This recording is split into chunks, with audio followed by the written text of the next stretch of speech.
এটি কোনো নাটকের অংশ নয়। বাসায় স্ত্রী, বয়সও বেড়েছে অনেকটা, কিন্তু এর মধ্যে বয়স্ক স্ত্রীকে নাকি আর ভালো লাগছিল না তার, তাই এক তরুণীকে নিয়ে ঘুরতে বেরিয়েছিলেন তিনি। শুধু একদিন নয়, এমন মাঝে মাঝে স্ত্রীর সাথে রাগ করে নাকি বাসা থেকে বেরিয়ে পড়েন তিনি। কিন্তু বিধিবাম, তরুণীকে নিয়ে যখন মনের আনন্দের ভেলায় ধুলছিল ওই ব্যক্তি, তখনই হঠাৎ করে ঝড়ের গতিতে সামনে হাজির হয়ে যান তার স্ত্রী, আর মুহূর্তে বদলে গেল দৃশ্যপট।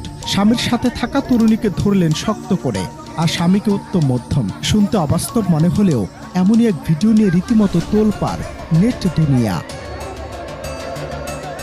কথায় আছে, চোরের 10 দিন তো গৃহস্থের একদিন। ঠিক তেমনই এক ঘটনার সাক্ষী হলেন সাধারণ মানুষ। দৃশ্যপট পাল্টাতে সময় লাগেনি 1 সেকেন্ডও। সিনেমার অ্যাকশন দৃশ্যের মতো স্ত্রী ঝাঁপিয়ে পড়লেন ওই তরুণীর উপর, ধরলেন হাত শক্ত করে, আর স্বামীকে জনসম্মুখে দিলেন চরম উত্তম মধ্যম। আশপাশে ভিড় জমে গেল, উৎসুক মানুষের উত্তেজনা তখন তুঙ্গে। স্ত্রী যেন সেখানে একাই এক বিচারকের ভূমিকায়। মাঝ রাস্তায় এমন রণমূর্তি দেখে হতভম্ব হয়ে যান প্রত্যক্ষদর্শীরা। কারো কারো মতে স্ত্রী এতটাই দাজ্জাল যে তার হাত থেকে বাঁচতেই হয়তো ওই ব্যক্তি শান্তি খুঁজতে বাহিরে পা দিয়েছিলেন।